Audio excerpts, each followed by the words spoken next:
दोस्तों finally after 2 weeks और 2 week से ज़्यादा के बाद एप्पल ने यहाँ पे iOS 18.2.1 का जो अपडेट है वो पब्लिक रिलीज कर दिया है। दोस्तों अगर बात करें हम इस अपडेट की तो ये जो अपडेट है उसकी साइज है 289.2 MB यानी कि 289.2 MB के लगभग। तो ये जो अपडेट है वो छोटा अपडेट है, बड़ा अपडेट नहीं है। तो इसमें क्या क्या चेंजेस हैं, क्या बग फिक्सेस हैं, वो सारी चीजें हम बात करेंगे। वैसे अगर हम अपडेट की बात करें यहाँ पे तो अपडेट नोट्स में सिर्फ लिखा हुआ मिला this update provides important bug fixes and is recommended for all users. तो अभी यहाँ पे क्रिसमस था, न्यू ईयर ईव थी और न्यू ईयर था, उसके कारण यहाँ पे हॉलीडे के कारण कोई भी अपडेट एप्पल की तरफ से नहीं आया था। लास्ट अपडेट जो था वो पब्लिक रिलीज iOS 18.2 का था और उसके बाद फिर यहाँ पे iOS 18.3 का बीटा 1 हमें देखने को मिला था, लेकिन उसके बाद कोई भी चेंजेस या फिर कोई भी अपडेट हमें देखने को नहीं मिला। उसके बाद कल ही हमें यहाँ पे अपडेट मिला है iOS 18.2.1 का। अपडेट नोट्स में कुछ खासा यहाँ पे डिटेल मेंशन नहीं है, सिर्फ और सिर्फ इंपॉर्टेंट बग फिक्सेस लिखा गया है और ये हर यूजर्स के लिए रेकमेंड किया जा रहा है। तो चलिए हम जानते हैं क्या कुछ नया है। तो सबसे पहले दोस्तों हम अपने आईफोन की सेटिंग्स में चलते हैं और उसके बाद अबाउट में, और यहाँ पे देखते हैं कि ये जो मेरा iOS वर्जन है वो अपडेट करने के बाद क्या यहाँ पे बिल्ड नंबर है। तो बिल्ड नंबर है दोस्तों 22C161। और उसके बाद अगर हम यहाँ पे बात करें मॉडेम फर्मवेयर की तो मॉडेम फर्मवेयर है 4.2003। ये मेरा 13 Pro Max है, इसमें ये मेरा जो अपडेट है वो इतने ही साइज का आया था।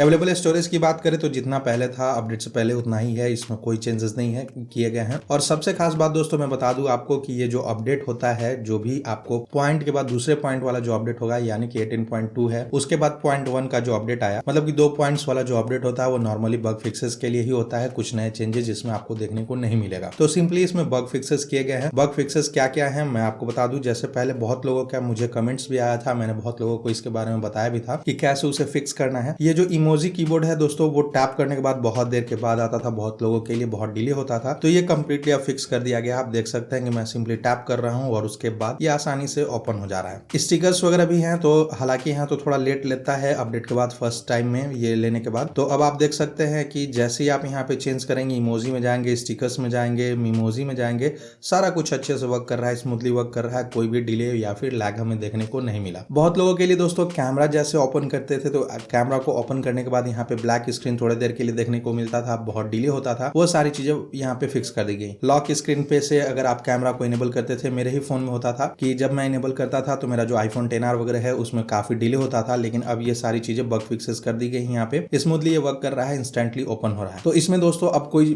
दिक्कत नहीं है, कोई प्रॉब्लम नहीं है, अब आसानी से ये अच्छे से वर्क कर रहा है। रही बात बैटरी की दोस्तों, तो बहुत लोगों के लिए बैटरी यहाँ पे इशू कर रहा था iOS 18.2 में। तो मैं बता दूं मेरे लिए तो वैसा बैटरी का कोई इशू नहीं था, मतलब कि मुझे iOS 18.2 को अपडेट करने के बाद बैटरी जो थी परफॉर्मेंस काफी अच्छी मिल रही थी। लेकिन उसके बावजूद यहाँ पे जो अपडेट है वो अपडेट करने के बाद बैटरी की इशू जो है वो मतलब यहाँ पे फिक्स कर दी गई है, ऐसा बहुत लोगों ने बोला। लेकिन ये मैं आपको 2-3 दिन यूज करने के बाद ही बताऊंगा कि बैटरी जो है उसकी परफॉर्मेंस कैसी है, वो सारी चीजें। हालांकि अभी बैटरी की परफॉर्मेंस काफी अच्छी है, मेरा जो बैटरी हेल्थ है उसमें कोई भी चेंजेस मुझे देखने को नहीं मिला। ये जो परफॉर्मेंस है वो ऐसा ही का वैसा ही, और साथ ही साथ बैटरी हेल्थ भी मेरी सेम है, उसमें कोई चेंजेस नहीं हुई है। इसके अलावा दोस्तों बहुत लोगों के लिए टच इशू आ रहे थे, अगर स्क्रीन पे कहीं पे भी टैप करते थे तो वो अच्छे से वर्क नहीं कर रहा था। ये सारी चीजें फिक्स कर दी गई हैं अब। हालांकि दोस्तों मेल ऐप में थोड़ी प्रॉब्लम थी, मेल जो है वो अच्छे से वर्क नहीं कर रहा था। इवन कि यहाँ पे जो मैसेजेस आते थे वो यहाँ पे कैटेगराइज सही से नहीं हो पा रहे थे। तो वो सारी चीजें मैंने देखा यहाँ पे कि वो फिक्स कर दी गई है। तो ओवरऑल अपडेट जो है वो बग फिक्सेस के लिए। बहुत लोग आपको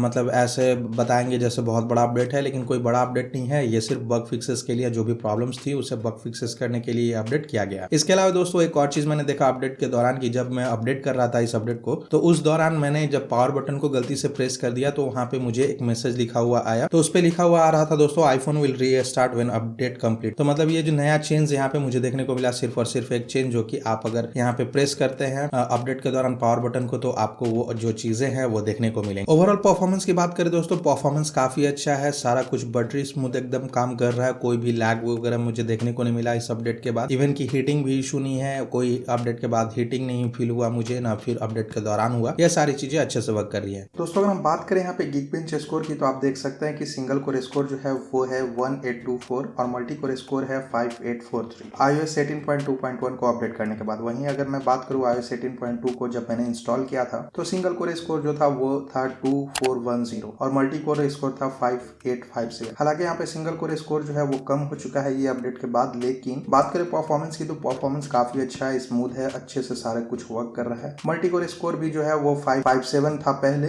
जो कि अगर हम बात करें यहाँ पे अभी अपडेट के बाद तो मल्टी कोर स्कोर जो है वो 5843 हो गया। मतलब कि single core multi core score दोनों जो है वो थोड़ा डाउन गया। गए हुए हैं इस अपडेट में। तो दोस्तों ये थे iOS 18.2.1 अपडेट के सारे डिटेल्स, क्या कुछ नया था और क्या बग फिक्सेस किया गया था। मैं उम्मीद करता हूँ ये वीडियो आपको